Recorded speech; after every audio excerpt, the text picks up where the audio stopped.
உலக செய்திகள் பக்கத்தில் இப்போது ஐரோப்பிய நாடுகளில் ஏற்பட்டிருக்கும் இந்த பனிப்பொழிவு தொடர்பான தகவலை நாங்கள் காணக்கூடியதாக இருக்கிறது. அதாவது இந்த பனிப்பொழிவு காரணமாக ஏராளமான சாலை விபத்துகள் அங்கே பதிவு செய்யப்பட்டிருக்கின்றன.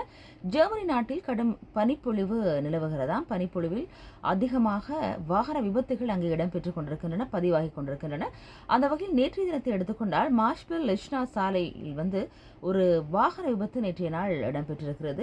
அடுத்தடுத்து கார்கள், பைக்கள் என்று வாகனங்கள் எல்லாமே மோதியதில் இந்த சம்பவம் நிகழ்ந்திருக்கிறது. இந்த சம்பவத்தில் கிட்டத்தட்ட 3 பேர் உயிரிழந்திருக்கின்றார்கள். இப்படியான ஒரு துக்ககரமான சம்பவம் நேற்றைய நாள் பதிவு செய்யப்பட்டிருக்கு. இதற்கான காரணத்தை போலீசார் இவ்வாறு குறிப்பிடுகிறார்கள்.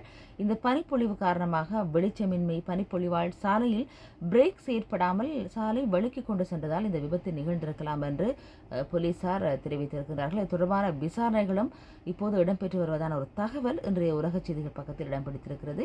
ஐரோப்பிய நாடுகளில் கடுமையான பனிப்பொழிவு, குறிப்பாக ஜெர்மனியில் அதிகமான பனிப்பொழிவு காரணமாக நேற்றைய தினம் இப்படியான ஒரு சாலை விபத்து பதிவு செய்யப்பட்டிருக்கிறது.